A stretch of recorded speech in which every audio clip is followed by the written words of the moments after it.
Good morning children. आप सब कैसे हैं? मैं फिर से आ गई एक नए चैप्टर के साथ। इस चैप्टर का नाम है हुदहुद। तो हुदहुद को कलगी कैसे मिली, हम पढ़ना शुरू करते हैं।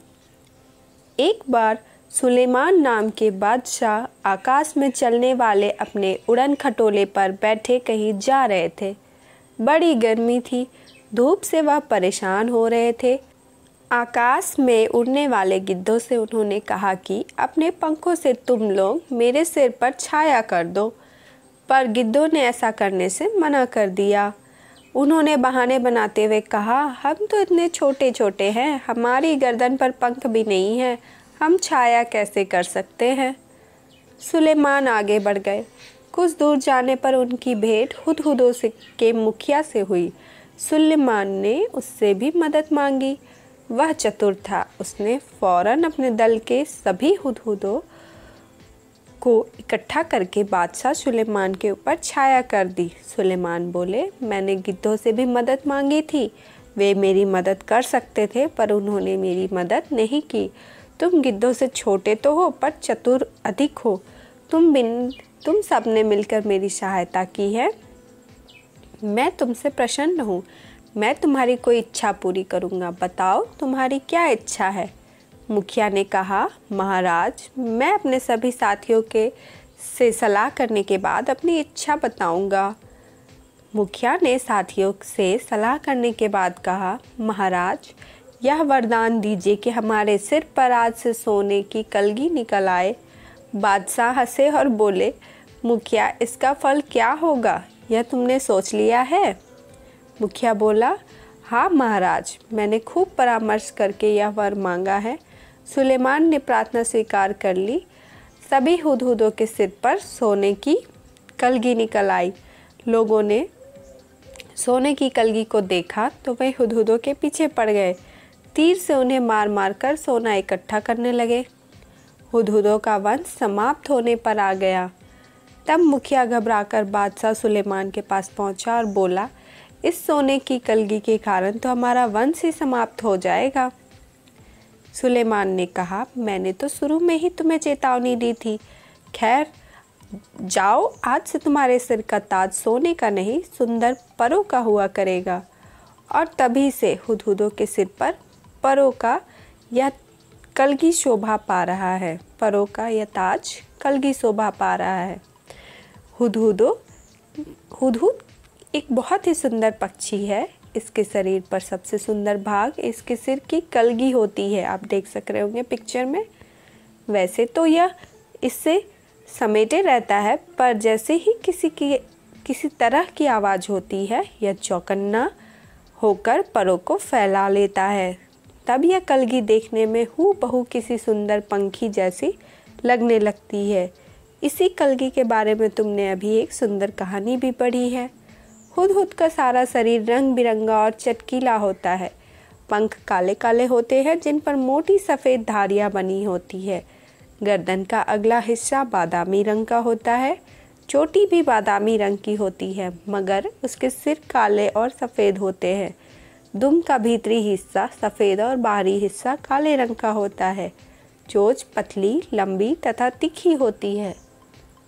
इस चोंच से यह आसानी से ज़मीन के भीतर छिपे हुए कीड़े मकोड़ों को ढूंढ निकालता है। इसकी चोंच नाखून काटने वाली नहरनी से बहुत मिलती है, और शायद इसलिए कहीं कहीं इसे हजामिन चिड़िया के नाम से भी पुकारते हैं। हुदहुद हमारे देश के सभी भागों में पाए जाते हैं।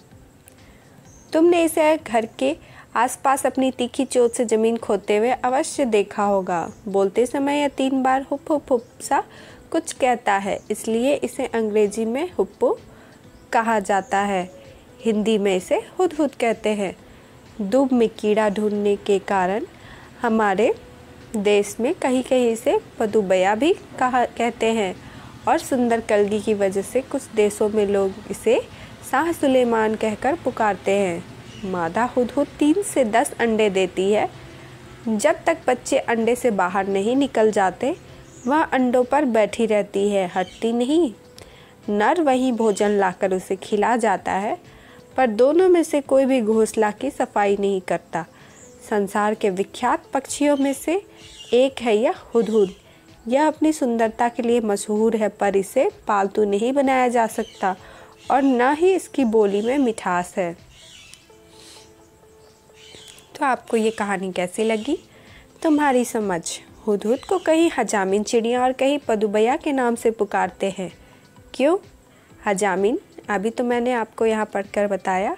हजामिन इसलिए कहते हैं क्योंकि उसकी जो चोंच है वो नाखून काटने वाली नरहनी से बहुत मिलती है, इसलिए इसे हजामिन कहा गया।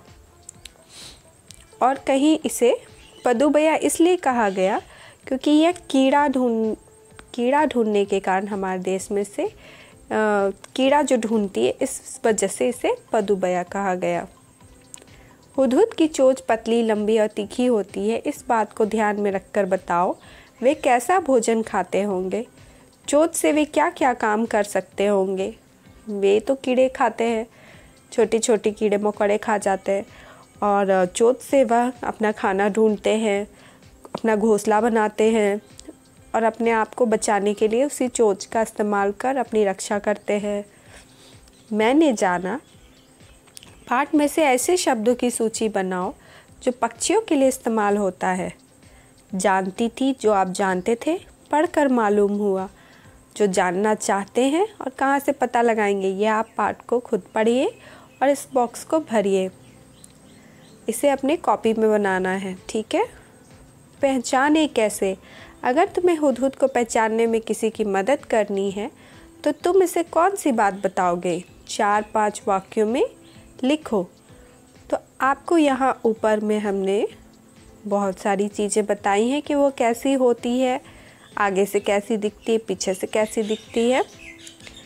हुदहुद का शरीर रंग बिरंगा और चटकीला होता है, यह एक लाइन लिख सकते हैं। पंख काले काले होते जिन पर मोटी सफ़ेद धारियाँ बनी होती है। गर्दन का अगला हिस्सा बादामी रंग का होता है, चोटी भी बादामी रंग की होती है। ये सब आप यहाँ से लिख सकते हैं 5 लाइन। अब कौवे या कबूतर को पहचानने के लिए 4-5 बिंदु लिखो। यह लिखने के लिए तुम्हें इन पक्षियों को कुछ समय तक बहुत गौर से देखना होगा। तो आप अब कौवा और कबूतर के बारे में 4-5 लाइन लिखिए कि वे काले होते हैं, वे अच्छे से गाते हैं, वे अच्छा नहीं गाते हैं। इस तरह करके उनकी चोंच भी पतली लंबी होती हैं, आपको लिखना है।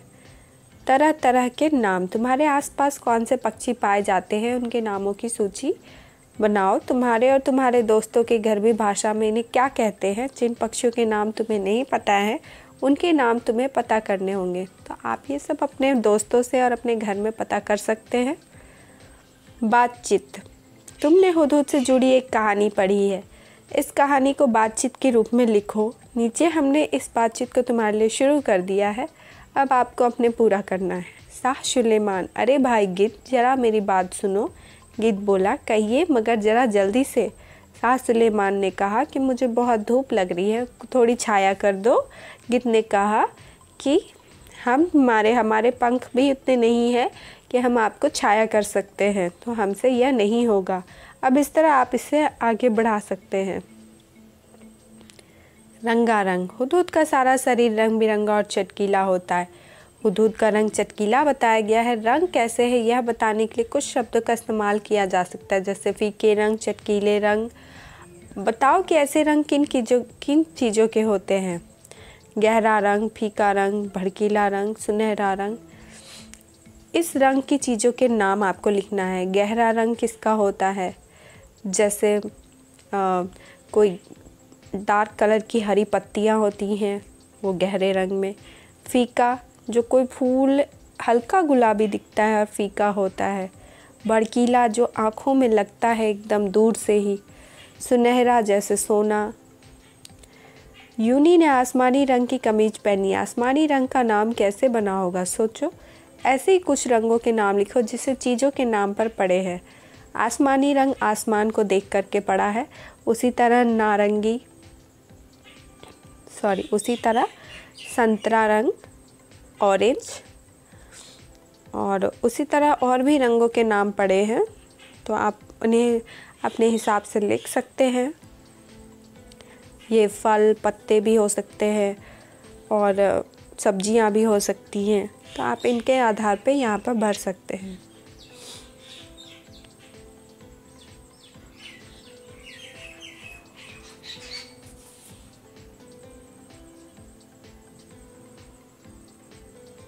शब्द अर्थ अनेक। शाह की भेंट हुदहुदों के मुखिया से हुई। मुझे मेरी बहन ने एक बहुत सुंदर भेंट दी। ऊपर वाले वाक्य में भेंट का मतलब मुलाकात से है, नीचे वाले वाक्य में उपहार से है। तुम भी कोई ऐसे 4 शब्द सोचो जिनके 2 मतलब निकलते हो, उनका वाक्य में प्रयोग करो। आपको भी ऐसे 4 शब्द ढूंढने हैं जिससे वाक्य में बना करके लिखना है। अगर ये आपसे नहीं बनता है तो आप मुझे फिर से कमेंट कर सकते हैं, मैं आपके इसका आंसर ज़रूर दूंगी। नाम। हुदहुद एक बहुत ही सुंदर पक्षी है। हुदहुद और पक्षी दोनों को ही हम संज्ञा कहते हैं। अब नीचे दी गई तालिका को आगे बढ़ाओ।